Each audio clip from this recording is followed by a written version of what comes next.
ఇక చక్రధర్ అయితే కారులో అవని వాళ్ళ ఇంటికైతే వస్తాడు. ఇక బట్టలు తీసుకొనైతే వస్తాడు. ఇక బట్టలు తీసుకొని ఇంట్లోకైతే వెళ్తాడు.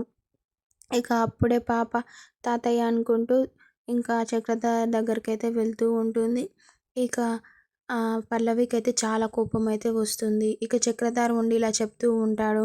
రేపు శ్రీరామనవమి కదా, అందుకనే నేను బట్టలు తీసుకొచ్చాను అని చెప్పేసి చెప్తాడు. ఇక అవని అయితే ఫుల్ హ్యాపీగా ఉంటుంది.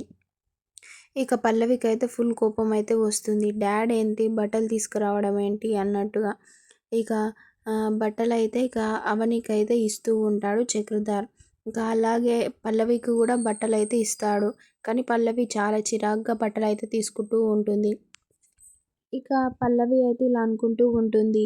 ఏదో ఒకటి చేయకపోతే డాడ్ అవనిని సీన్‌లోకి తీసుకొచ్చి నన్ను సైడ్ చేయడం గ్యారంటీ అనుకుంటూ ఉంటుంది.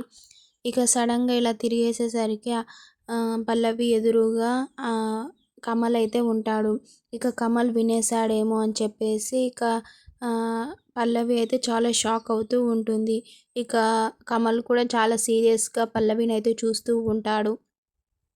ఇక చూద్దాం నెక్స్ట్ ఎపిసోడ్‌లో కమల్ అసలు విన్నాడా లేదా అనేది. అంతవరకు please subscribe my channel for more videos and do support me guys.